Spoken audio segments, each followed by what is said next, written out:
Yes, people, welcome back to another little pre-record with me and EGAL. Last week, Liverpool fans did not like what you had to say. You know, you was humbled, but you had to give a little bit of something back. And all of a sudden, EGAL, we find ourselves 1-0 down. Well, not we, you.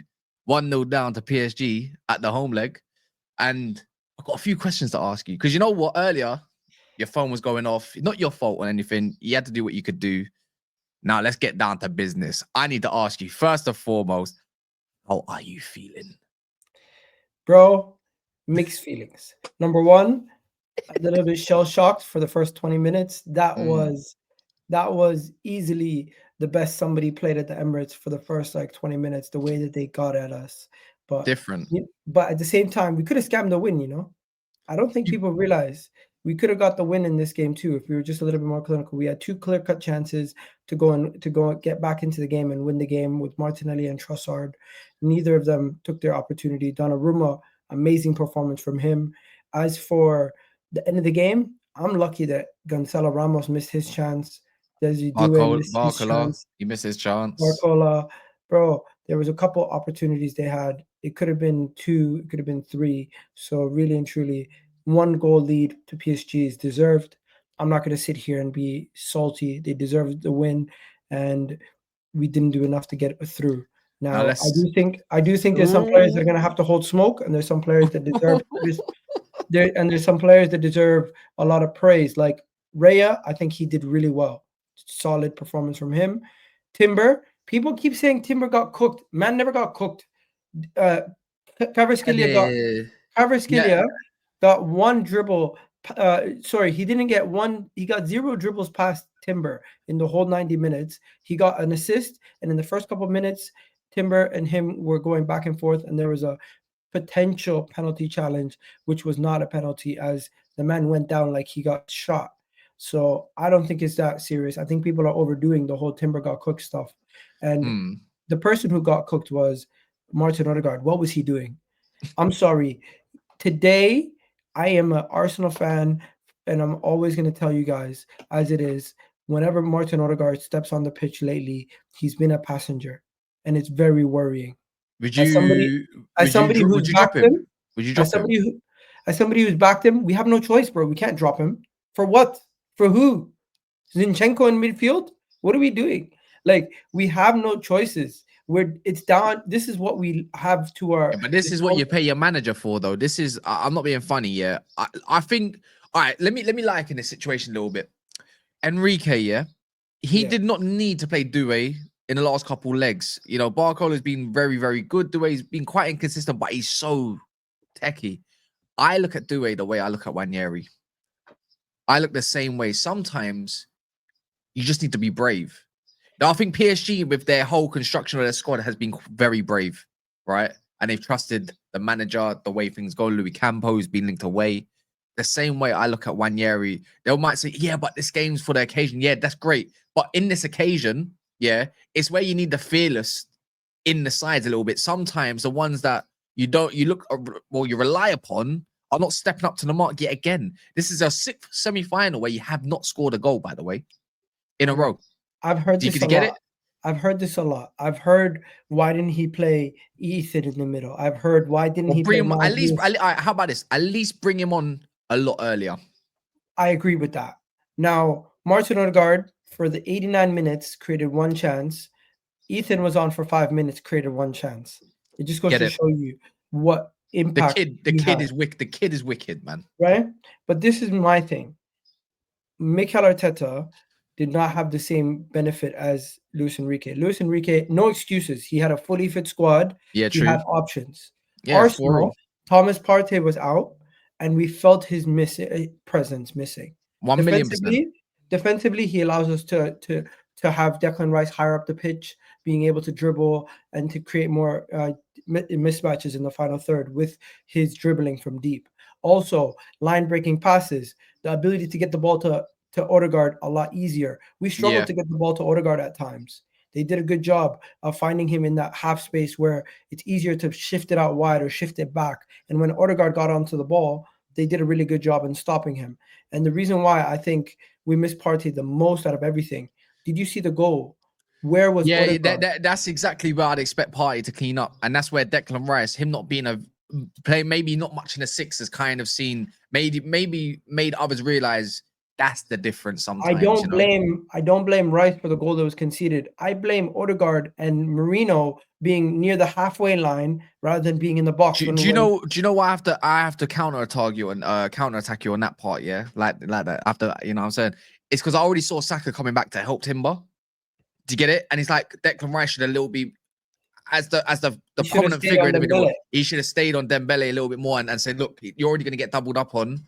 He will be fine. Like, he should be fine. And then that situation never happens. And you probably find yourself going 0-0, obviously, in that game. You never know how it's going to go, though. That's my only That's criticism. just way too much space. I thought Declan Rice, overall, though, had a pretty decent game compared to other midfielders. I'm not on to Declan Rice today.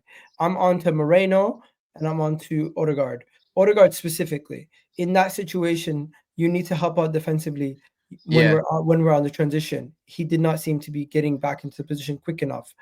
Why is both Odegaard and Moreno nowhere near the box to try to even get to the player, let alone stop him from scoring the goal? And then here's the final piece to the puzzle. If you have a winger 1v1 and you're helping out, everyone has to shift over. Nobody shifted over because nobody was around. If Partey was there, Partey would have maybe taken up the helping out with Kvaratskhelia. Declan Rice definitely would have been in the box to help out with Dembele. So I'm looking at the positioning from the midfield defensively. Now, offensively, here's another issue. Bro, we could not break the lines. We did not have anybody breaking the lines yesterday. Nobody was making those passes to break the lines. Anytime we did try to break the lines, it was to Martinelli on the side where Mikel Moreno was. He was the only person trying to break the lines, and it was not even him. It was Maz Lewis-Skelly from left back breaking the lines more than anybody else. But this is why I look at, like, look, your manager's paid a lot of money, yeah, and he got a new contract, right? Am I correct in saying that? Arteta got that new contract, right? Yeah. And this is where you need to find solutions sometimes. And, you know, I thought bringing Marino back into midfield was an absolute howler. And people say, but what are you going to do from there? But it's like, well, that's why you get paid all the big bucks, right? People might look at Lee Judges as a madman for his rant yesterday, but everything he said, I was like, well, I think he's correct. He should have trusted Lewis-Skelly enough to be in that midfield. But as a lone six or even as a centre mid, whichever one, it don't really matter. The guy, you said it yourself, break line, Partey breaks lines. Same thing. He's got a very crisp pass and he's very, very good at recoveries. Tierney has not put a foot wrong every time he's stepped on that pitch for Arsenal this season, whether it's a substitute or as a starter. In some instances, he's actually maintained fitness. Defensively solid, might have suited maybe more of a defensive structure. So it allows Timber at least to get a little bit further forward. Maybe. This is just hypothetical. I'm not a tactical, but I like to try. Isn't it dangerous to play Maz Lewis-Skelly in the midfield in a game of this magnitude? No, because the options you have, you said it yourself, options. What do we have? What midfield options do we have? I know, but I think Lewis-Skelly has played in a high caliber game against Madrid. He's played in high caliber games in terms of tough opposition in the Premier League. I think he's had enough experience to be like, you know what? I think you're a little bit special. I think you're a lot better than what we make him out to be. Yes, it's a risk, but it's easy to say it now because you've lost, but before maybe not. But I feel like he's so composed that I think he's worth the punt. That's why I say even if you played him left centre mid, not even as the DM, as the prominent figure, there would have been less responsibility because I think Tierney would help him cover so he can do his best work. That's just my opinion. I think with Tierney at left back, we lose another body in the middle also. Because don't forget, Maz Lewis-Skelly is you get dominated anyways. He's another body in the middle anyways. Yeah, but I look at it like, cool. You're never gonna dominate against PSG no matter what. But guess what they do? They bomb up with Hakimi. Yeah, Mendes stayed back a little bit just to help with the Saka situation. I thought, oh, you know, when Kvaratskhelia likes to swap over with Doué, and sometimes you see Dembele, that's when I look at Tierney and think that, you know what? That might be the better option because guess what? He might need, you can see Kivior needed a little bit more help when Skelly would go into the midfield a little bit. And also Timber, if you wanted that extra body, he could always be that extra body. He's that good. That's just my opinion. We did also miss Moreno up top. That's what I was talking know, about. It's all about getting Moreno up front because, bro, even though he scored the goal that was offside, he was still the figure in the box making the moment. but it all comes back down to one thing and one thing alone. Go on. Thomas Partey's yellow card versus Real Madrid. That was Really, avoidable, very avoidable as well. really avoidable. Silly pushing the player down. I'm not even going to get onto Partey. I'm just going to say we did not have enough to even weather that storm. Yeah. Him being out made Declan Rice useless in the 6. He's a better 8, by the way. Yeah. That is official. I've He's a been better 8 been than a advocating 6. for that for a long time, by the way. And you know something? A lot of people have been saying that, but people have been looking at it as a negative and as a criticism. But the actual reality is he's more valuable to Arsenal as an 8 than he is as a 6 because of his high press. Because of his inability to break the lines, as well as a Partey or a Zubamendi. That's why we want Zubamendi, because he's such a good line breaker and so good on the ball at making passes from deep. We want a Jorginho type. We want a Partey type, somebody who can cover and also pass. But that's why I look at Lewis Skelly as maybe that kind of guy that can do that. Play in the middle I trust him. I would trust him. I think he's difficult to get the ball off of. But the question, don't you think he needs to be bled in instead of just throwing maybe you know what, you might be right. But seeing occasions like this, sometimes like throwing a kitchen sink is all you've got. Sometimes, like you know what, if it doesn't work for the first 25, you can always rotate it. Do you know what I mean? Maybe it's easy to say because you lost. I'm trying to be fair as well. The question is, right. let me ask you. Let me ask you now. History, though. Yeah. It's correct. You're right in that. It's so easy. But let me ask you the correct term now. Yeah, like not the correct term. The correct phrase. Are you doing a remontada in Paris? Do the talking on the pitch. We're not Real Madrid. We're not gonna come here and start saying we're gonna do this, we're gonna do that. I need these players to do their talking on the pitch. None of this stuff talking about remontada and all this stuff leading up to the game. I believe we can come back. It's not over, and it's very simple what we need to do. We need to be brave. We need to go to their ground, be brave on the ball, try to attack them, and don't sit back defensively the whole time. Now, if they score, if they score, if they don't score, we have to be brave and we have to go there on the front foot. And I do believe we can come back, but I'm not going to sit here and go, I don't want my players putting a media campaign like Real Madrid did. I don't want Instagram warriors. I want these guys to go and show up and be like, you know what, let's go and do this. And I'll put my hand up. I've been giving a lot of criticism to Thomas Partey all season. Yeah. We missed him so much that I need to revisit my takes on the guy. Ooh. So I got another question then, yeah. So you think you're gonna do the comeback?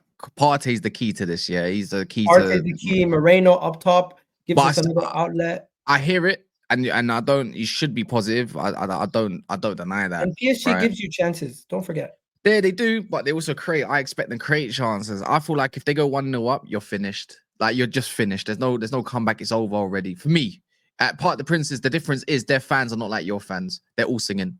The whole stadium's rocking. If we go off to English teams, they've already dealt with.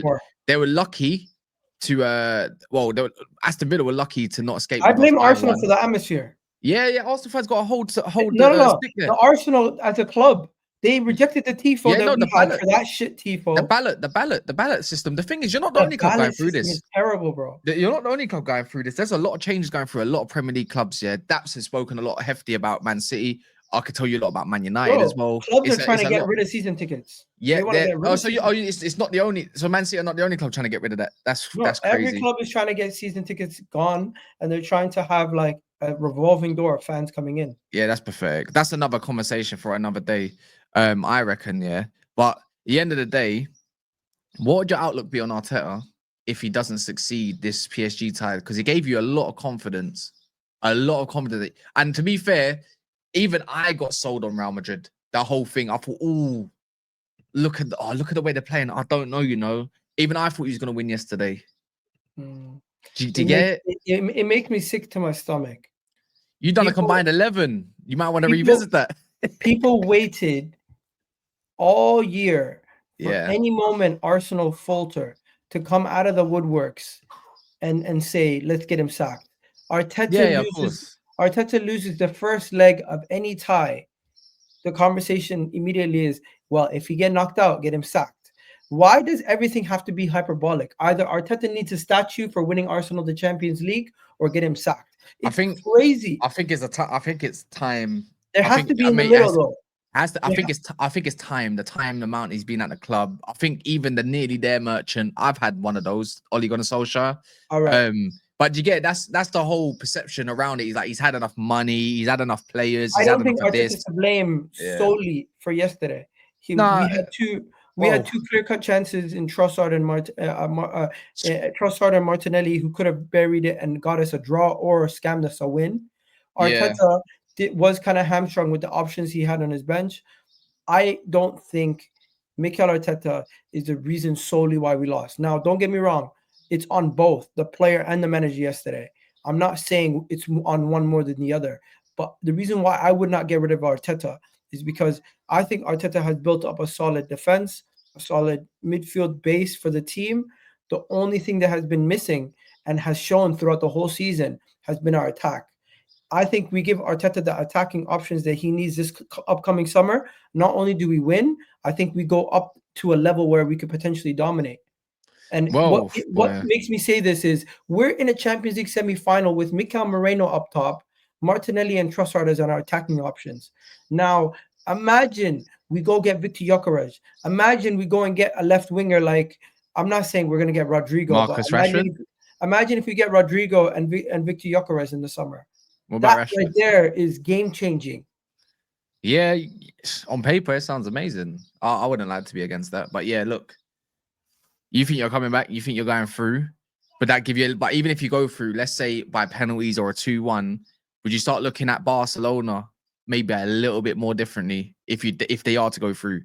I think it's a situation where if we go to Paris and we get a win, it's gonna have to be like 2-0. Oh yeah. It's gonna have to be 2-0 because if it goes to penalties, we're out. Do you know how good of a penalty goalkeeper Donnarumma is? Yep. Donnarumma is a specialist at penalties. You're right. We cannot afford going to penalties versus these guys.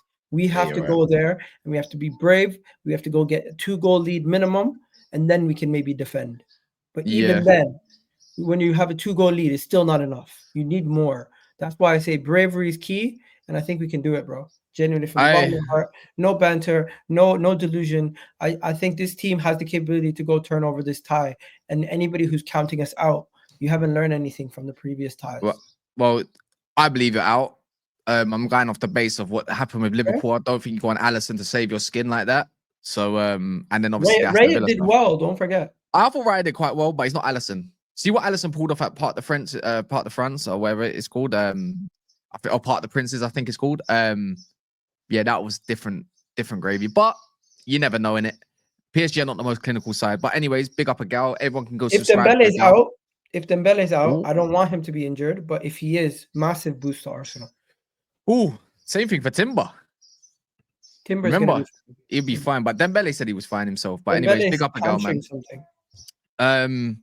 Yeah, everyone go subscribe to EGAL. EGAL talks football. You know where to find him. I'm pretty sure he's everywhere by now. So big up to everyone. Make sure you smash the likes, subscribe if you're new. Bit more of a what do you call this? A little bit more of a subtle football talk rather than the gung ho. Pray for Arsenal, guys, not PSG. Not me. In a bit.